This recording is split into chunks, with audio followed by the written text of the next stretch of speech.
সুপ্রিয় দর্শক, স্বাগতম জানাচ্ছি সর্বশেষ আপডেট বাংলা সংবাদে। শুরুতেই জানিয়ে দেব সংবাদ শিরোনাম, এরপর থাকছে বিস্তারিত। শুরুতেই জানিয়ে দেব, দেশে ফিরছেন শেখ হাসিনা, বড় বার্তা, আওয়ামী নেতৃত্বের বিচার হবে ইউনুস যমুনার সমস্ত অন্যায়। বিস্তারিত থাকছে প্রতিবেদনে। এদিকে জ্বালানি সংকটে লকডাউনের পথে বাংলাদেশ, বিস্তারিত থাকছে প্রতিবেদনে।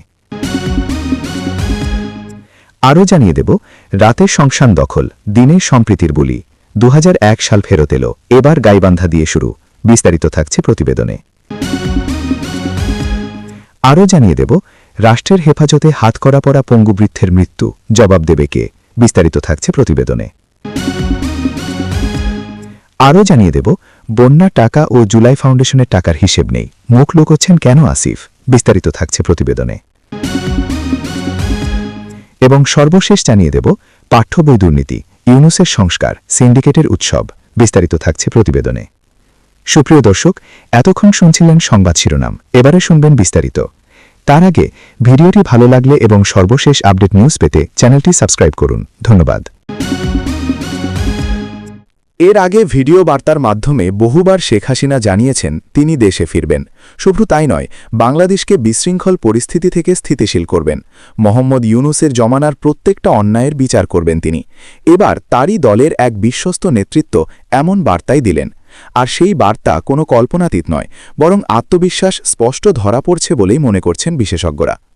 গত বছরের 5ই অগাস্টের পর থেকে ভারতের আশ্রয়ে রয়েছেন বাংলাদেশের সাবেক প্রধানমন্ত্রী শেখ হাসিনা। এমনকি তিনি ভারতের আশ্রয়ে রয়েছেন এখনও। এদিকে শেখ হাসিনা বিভিন্ন আওয়ামী লীগ নেতৃত্বের সঙ্গে ভারতে বসেই বৈঠক করছেন। অনেকে বলছেন বাংলাদেশে ফেরার রোডম্যাপ তৈরি করা হচ্ছে। শুধু তাই নয়, অনেকে বলছেন আওয়ামী লীগের বিভিন্ন নেতৃত্ব একাধিক সাক্ষাৎকার দিচ্ছেন। ভারতে যে সমস্ত শীর্ষ আওয়ামী লীগ নেতৃত্ব রয়েছে তারা বর্তমানে সোশ্যাল মিডিয়া হোক বা গণমাধ্যম, যেখানেই যা বলছেন সেটাই ভাইরাল হয়ে যাচ্ছে। এমনকি শেখ হাসিনা টেলিফোনে কার সঙ্গে কথা বলছেন সেটা নিয়ে মানুষ নানাভাবে কৌতূহল প্রকাশ করছেন।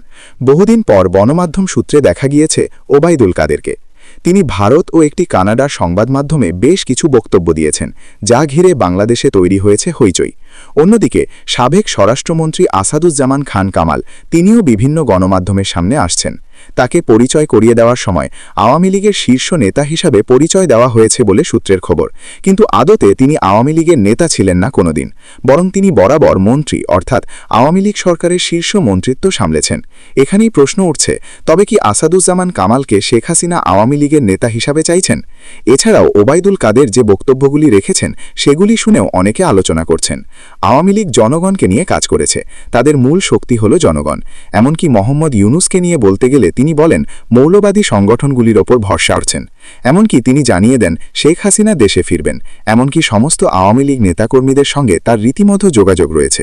তিনি একের পর এক বৈঠকও করছেন। এদিকে মধ্যপ্রাচ্যের যুদ্ধ চলছে। দিন যত যাচ্ছে যুদ্ধ থামার কোনো লক্ষণ নেই। যুদ্ধের জেরে সাধারণ মানুষকে পড়তে হচ্ছে হয়রানিতে। গত 10 দিনের বেশি সময় ধরে ইরান বনাম ইসরায়েল আমেরিকার যুদ্ধ ভয়ঙ্কর আকার নিয়েছে। বন্ধ করে দেওয়া হয়েছে হরমুজ প্রণালী। এই পথ দিয়ে মূলত ইরান এবং আরব বিশ্বের দেশগুলি থেকে তৈলবাহী জাহাজ যাতায়াত করে বিশ্বের বিভিন্ন প্রান্তে। তা বন্ধ হয়ে যাওয়ায় গোটা বিশ্বজুড়েই জ্বালানি তেল সরবরাহ নিয়ে উদ্বেগ বাড়তে থাকে। দাম বৃদ্ধির আশঙ্কা করা হয়। বাংলাদেশও তার ব্যতিক্রম নয়। তাদের দেশে সবচেয়ে বেশি জ্বালানি আমদানি হয় কাতার থেকে। কিন্তু হরমুজ প্রণালী বন্ধ থাকলে তেল নিয়ে জাহাজ কিভাবে পৌঁছবে? এই চিন্তায় জ্বালানি সংকটের আশঙ্কা করে মজুতের লক্ষ্যে পেট্রোল পাম্পগুলিতে ভিড় জমান বহু মানুষ। যদিও বাংলাদেশের জ্বালানিমন্ত্রী আশ্বাস দিয়েছিলেন পর্যাপ্ত তেল মজুদ রয়েছে, আতঙ্কিত হওয়ার কারণ নেই। জ্বালানি সংকটে কি বাংলাদেশ লকডাউনের পথে চলে যাবে? এই প্রশ্নটাই ঘোরাঘুরি করছে। বর্তমানে তারিখের সংখ্যা বাংলাদেশে রয়েছে। বাংলাদেশের মানুষ ভয়াবহ অবস্থা বুঝতে পেরে তারা ইতিমধ্যেই আগে থেকে তেল কিনে রাখছে। মানুষের মধ্যে আতঙ্ক কাজ করছে। তারা বিভিন্ন জায়গায় গিয়ে লাইন দিয়ে তেল কিনছে। ওপার বাংলার মানুষরা 10 দিনের জায়গায় 20 দিনের তেল কিনে রাখছে। যদি আবারও সেই লকডাউনের পিরিয়ড ফিরে আসে তাহলে কি হবে সেটা ভেবে তারা আগে থেকেই সব মজুত করছে। আন্তর্জাতিক সংঘাতের আঁচ এসে পড়েছে সাধারণ মানুষের ওপর। ওপার বাংলায় জ্বালানি তেল এবং গ্যাস নিয়ে তৈরি হয়েছে এক ধরনের অস্থিরতা। ঢাকাসহ বিভিন্ন দেশে দেখা যাচ্ছে দীর্ঘ যানবাহনের লাইন। বিভিন্ন জায়গায় পরিস্থিতি সামাল দিতে পুলিশের টহল বাড়ানো হয়েছে। বিএনপি সরকারের তরফ থেকে জানানো হচ্ছে দেশে আপাতত কোনো জ্বালানি সংকট নেই। তাহলে কেন এত লাইন, হইহট্টগোল? কারণ মানুষ দুশ্চিন্তায়। আমেরিকা এবং ইসরায়েলের সঙ্গে যুদ্ধের মধ্যে সেই হরমুজ প্রণালী বন্ধ রাখার সিদ্ধান্ত নেয় ইরান, যা জ্বালানি সংকটকে আরও বাড়িয়ে তুলেছে। জ্বালানি সরবরাহের জন্য হরমুজ প্রণালী যথেষ্ট গুরুত্বপূর্ণ। হরমুজ দিয়ে রোজ প্রায় 1,30,00,000 ব্যারেল তৈল সরবরাহ হয়, যা বৈশ্বিক তৈল সরবরাহের প্রায় 31%।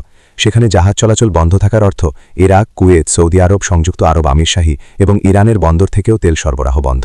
জ্বালানি বাঁচাতে সমস্ত বিশ্ববিদ্যালয় বন্ধ রাখার সিদ্ধান্ত নিয়েছে বাংলাদেশ। পরিস্থিতি সামাল দিতে বিভিন্ন ব্যবস্থা নিয়েছে বাংলাদেশ সরকার। বিদ্যুৎ, জ্বালানি ও খনিজ সম্পদমন্ত্রী ইকবাল হাসান মাহমুদ বলেন, যথেষ্ট জ্বালানি রয়েছে। তিনি সম্প্রতি জানান, আপাতত বিদ্যুতের দাম বাড়ানোর কোনো পরিকল্পনা সরকারের নেই। ইকবাল হাসান মাহমুদ বলেন, আসলে আমাদের দেশে তেলের কোনো অভাব নেই। গণমাধ্যমের কাছে আমার অনুরোধ থাকবে, আপনারা জনগণকে এই বার্তাটা দিন যে তাড়াহুড়ো করে তেল কেনার কোনো দরকার নেই। আমাদের কাছে মজুদ আছে, আমরা নিয়মিত পেট্রোল পাম্পে তেল সরবরাহ করছি। মানুষ তেল নিতে গেলে তেল পাবে, সারারাত লাইন দিয়ে থাকারও কোনো প্রয়োজন নেই। কিন্তু তিনি বললে কি হবে, তেল নিয়ে হাতাহাতির মতো পরিস্থিতি তৈরি হয়েছে বাংলাদেশে। জ্বালানি সংকটের প্রথম প্রভাব পড়েছে পরিবহন খাতে। তার ফলে অনেক গাড়ির মালিকও গাড়ি নিয়ে কম চলাচল করছেন, আর যখনই গাড়ি কমছে বাড়ছে মানুষের ভোগান্তি। এই সংকটের জেরে সরাসরি প্রভাব পড়ছে অর্থনীতিতেও। ইন্ডিয়া বাংলাদেশ ফ্রেন্ডশিপ পাইপলাইন, যার 2017 সালে শুরু হয়েছিল, শেখ হাসিনার আমলে এই চুক্তি হয়েছিল, কিন্তু মোহাম্মদ ইউনূস ক্ষমতায় আসার পর মৈত্রী পাইপলাইন চুক্তি স্থগিত হয়ে গিয়েছিল। তারপর বিএনপি সরকার ক্ষমতায় এসে আবার পাইপলাইন চালু করেছে। এই পাইপলাইনের মাধ্যমে দ্রুত বাংলাদেশে তেল আসে কম খরচে। বাংলাদেশ পেট্রোলিয়াম কর্পোরেশন জানিয়েছে, দেশে পর্যাপ্ত জ্বালানি তেল মজুদ রয়েছে, তাই ভয়ের কারণ নেই। তবে সরবরাহ স্বাভাবিক রাখতে সরকারি ছুটির দিনেও ডিপো খোলা রাখা হয়েছে এবং ভারত থেকে পাইপলাইনের মাধ্যমে ডিজেল আমদানি করা হচ্ছে। এছাড়া অন্যান্য শহরগুলোতে তেল সরবরাহ 15% কমিয়ে দেওয়া হয়েছে। অনেকে বলছেন, এই সার্বিক অবস্থা বাংলাদেশকে শকডাউনের দিকে ঠেলে দিচ্ছে। এখন দেখার তারিখে সরকার কি করে।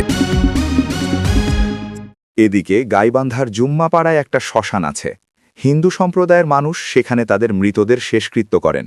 রাতের বেলা সেই জমিতে দখলের চেষ্টা হয়েছে। খবর পেয়ে শ্মশান কমিটির সভাপতি রবিনসন গেলে তাকে মেরে তাড়ানো হয়েছে। পরদিন থানায় অভিযোগ দেওয়া হয়েছে, পুলিশ কিছু করেনি। এখন প্রশ্ন হল, পুলিশ কেন কিছু করেনি? উত্তর খুঁজতে বেশি দূর যেতে হবে না। 2026 সালের ফেব্রুয়ারিতে যে সরকার ক্ষমতায় বসেছে তারা কারা সেটা সবাই জানে, বিএনপি। আর বিএনপির সাথে সংঘাতভূমি জেদমের সম্পর্কটা নতুন না, এটা দলটার রাজনৈতিক চরিত্রের একটা স্থায়ী অংশ। 2001 সালে বিএনপি জামায়াত জোট ক্ষমতায় আসার পরের কয়েক মাসের কথা মনে করুন। বরিশাল, পিরোজপুর, মুন্সিগঞ্জ, সাতক্ষীরা, খুলনা থেকে শুরু করে দেশের প্রায় প্রতিটা জেলায় হিন্দু বাড়িঘর, মন্দির, ব্যবসা প্রতিষ্ঠানে হামলা হয়েছিল। নারীরা ধর্ষিত হয়েছিলেন, মানুষ দেশ ছেড়েছিল। তখনও পুলিশ এভাবেই চুপ ছিল, কারণ উপর থেকে সংকেত ছিল চুপ থাকার। সেই 2001 থেকে 2006 পুরো 5 বছর বাংলাদেশের সংখ্যালঘু মানুষের জন্য একটা দীর্ঘ দুঃস্বপ্ন ছিল। বিএনপির স্থানীয় নেতাকর্মীরা জমি দখল করতেন, মন্দির ভাঙতেন, ভয় দেখিয়ে মানুষকে দেশ ছাড়া করতেন। আর কেন্দ্রে বসা নেতারা এসব দেখেও না দেখার ভান করতেন, কারণ এই নির্যাতনের একটা রাজনৈতিক ফায়দা ছিল। সংখ্যালঘুরা সংখ্যায় কমে গেলে, ভয়ে থাকলে, দেশ ছেড়ে গেলে ভোটের হিসাবটা বিএনপির পক্ষে যায়। এখন 2026 সাল, ফেব্রুয়ারির 12 তারিখে যে নির্বাচন হয়েছে সেটা নিয়ে কথা না বললেই না।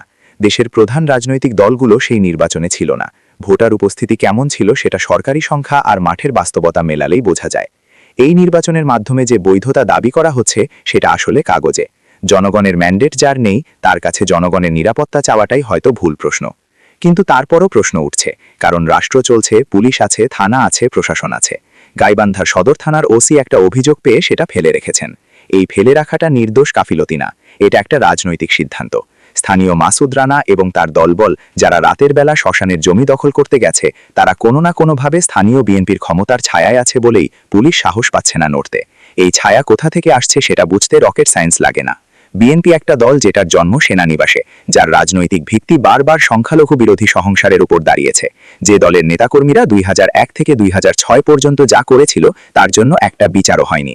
বিচার না হলে শিক্ষাও হয় না, শিক্ষা না হলে পুনরাবৃত্তি হয়। গাইবান্ধা সেই পুনরাবৃত্তির সাম্প্রতিক উদাহরণ মাত্র। এদিকে ষড়যন্ত্র ও দুর্নীতির অভিযোগ এনে বৈষম্য বিরোধী প্ল্যাটফর্ম থেকে সরে যাওয়ার পরই জুলাই শহীদ স্মৃতি ফাউন্ডেশন নিয়ে প্রশ্ন তুলে দিয়েছিলেন সংগঠনটির কেন্দ্রীয় সমন্বয়ক উমামা ফাতেমা। উমামার অভিযোগ, শহীদ ও আহত পরিবারের সেবা প্রদানে প্রতিষ্ঠিত এই ফাউন্ডেশন তাদের দায়িত্ব পালনে সম্পূর্ণ ব্যর্থ। 2024 সালের রাজনৈতিক পালাবদলের পরে অন্তর্বর্তীকালীন সরকার গঠিত হওয়ার পর বাংলাদেশের জনগণের সামনে যে স্বচ্ছতা ও জবাবদিহিতার প্রতিশ্রুতি দেওয়া হয়েছিল সেটাও কি পুরোপুরি পালন করা হয়েছে? সময়ের সাথে সাথে সেই প্রতিশ্রুতি নিয়েই বরং উঠে গিয়েছে একাধিক গুরুতর প্রশ্ন। জুলাই শহীদ স্মৃতি ফাউন্ডেশনের তহবিল নিয়ে এখন আলোচনা ও বিতর্ক তুঙ্গে। সেই সঙ্গে উঠেছে বন্যাত্রাণের জন্য সংগ্রহ করা অর্থের হিসেবের 9-6 প্রশ্ন।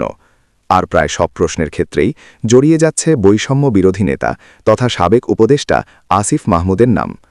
সম্প্রতি একটি সংবাদ সম্মেলন করছিলেন বর্তমান এনসিপি নেতা আসিফ মাহমুদ। সেখানেই তিনি বন্যার টাকার হিসেব নিয়ে সাধারণ মানুষের প্রশ্নের মুখোমুখি হলেন। সেই ভিডিও এখন সোশ্যাল মিডিয়ায় ছয়লাভ। মঙ্গলবার বিকেলে এনসিপির পক্ষ থেকে পবিত্র ঈদ উল ফিতরের আয়োজন নিয়ে একটি সংবাদ সম্মেলনের আয়োজন করা হয়েছিল। এনসিপির পক্ষ থেকে আসিফ মাহমুদ সেখানে উপস্থিত ছিলেন।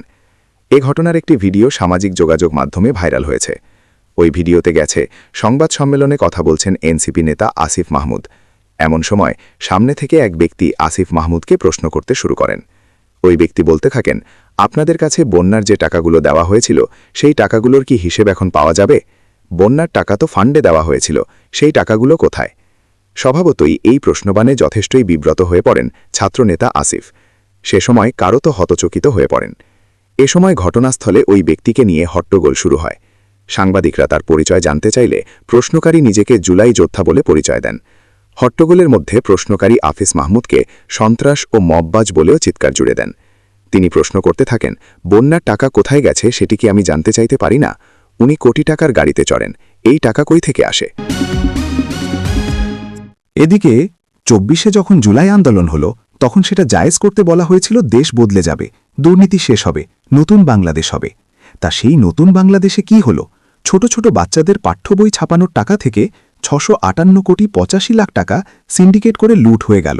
একটা টাকাও না, ৬০০ কোটির বেশি বিনামূল্যের পাঠ্য বইয়ের টাকা, যে বই রাষ্ট্র গরিব ঘরের বাচ্চাদের হাতে তুলে দেওয়ার কথা। এই দেশ সিঙ্গাপুর না হয়েই পারে না, এটা তো বুঝাই যাচ্ছে। ব্যাপারটা একটু ভালো করে বোঝা দরকার। প্রাক প্রাথমিক থেকে দশম শ্রেণীর ৪০ কোটির বেশি বই ছাপাতে সরকার খরচ করেছে ২,৭৬২ কোটি টাকার বেশি। সরকার যে বাজেট নির্ধারণ করেছিল তার চেয়ে ২০ থেকে ২৫% বেশি দরে টেন্ডার জমা দিয়ে একটা চক্র এই টাকা হাতিয়ে নিয়েছে। কিভাবে?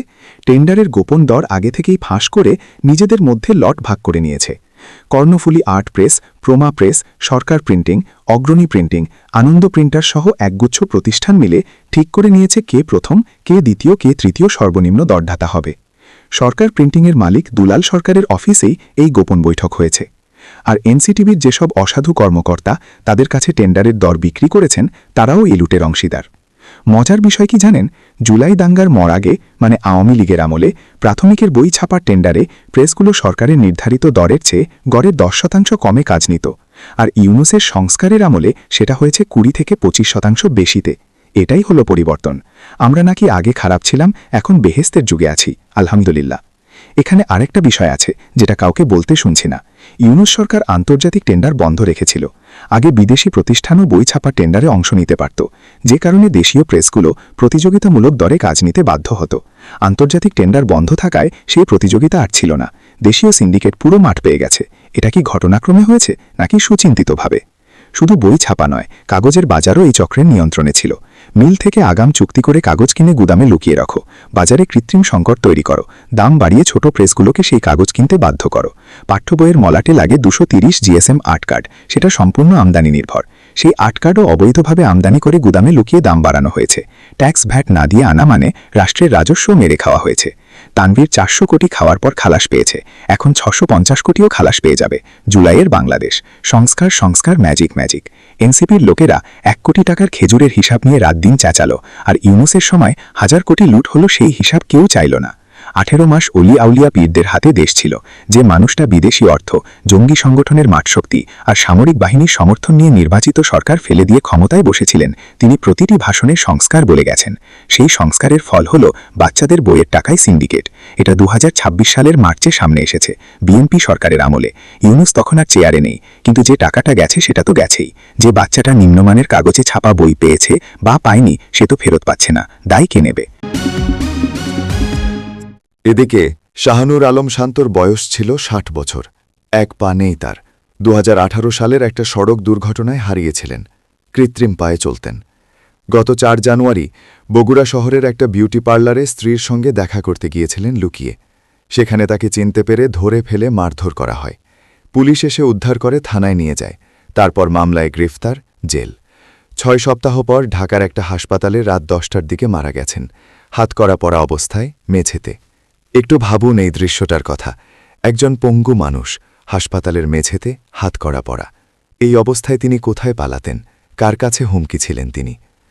2024 সালের আগস্টের পর থেকে এই দেশে আওয়ামী লীগের নেতাকর্মীদের যেভাবে ধরা হয়েছে, মামলা দেওয়া হয়েছে, তাতে আইনের কোনো ছায়া খুঁজে পাওয়া কঠিন। শান্তকে যে মামলায় গ্রেফতার করা হয়েছিল সেটা নাশকতা আর হত্যাচেষ্টার, কিন্তু তদন্তকারী কর্মকর্তা নিজেই বলেছেন তিনি স্ত্রীর সঙ্গে দেখা করতে এসেছিলেন। স্থানীয়রা চিনতে পেরে মারধর করেছে, পুলিশ উদ্ধার করেছে। এরপর ঊর্ধ্বতন কর্মকর্তাদের নির্দেশে মামলায় গ্রেফতার দেখানো হয়েছে। এই ঊর্ধ্বতন কর্মকর্তারা কারা ছিলেন, কোন নির্দেশে তারা চললেন, সেটা কি কেউ জিজ্ঞেস করবেন? বগুড়া কারাগারেই এর আগে আরও 5 জন মারা গেছেন। এমদাদুল হক, আব্দুল মতিন মিঠু, শাহাদাত আলম ঝুনু, আব্দুল লতিফ, শহীদুল ইসলাম রতন। একটা কারাগারে 6 জন রাজনৈতিক বন্দীর মৃত্যু কি স্বাভাবিক? কোনো তদন্ত হয়েছে? কেউ জবাবদিহি করেছেন? ইউনূস সরকারের সময় এই মৃত্যুগুলো হয়েছে। সেই সরকার এখন নেই, কিন্তু প্রশ্নগুলো রয়ে গেছে। বিএনপি এখন ক্ষমতায়, তারা কি এই মৃত্যুগুলোর তদন্ত করবেন, নাকি রাজনৈতিক হিসাব মেলানো শেষে এই মানুষগুলোর নাম ইতিহাসের ধুলোয় মিলিয়ে যাবে? শান্তর একটাই মেয়ে, 8ম শ্রেণীতে পড়ে, বগুড়ার বিয়াম মডেল স্কুলে। সেই মেয়েটার বাবা আর নেই। কৃত্রিম পায়ে হাঁটা, স্ত্রীর সঙ্গে দেখা করতে যাওয়া একজন মানুষ মারা গেছেন রাষ্ট্রের হেফাজতে। এই মৃত্যুর দায় কার, সেটা একদিন না একদিন স্পষ্ট হবে। ইতিহাস এই হিসাব রাখে।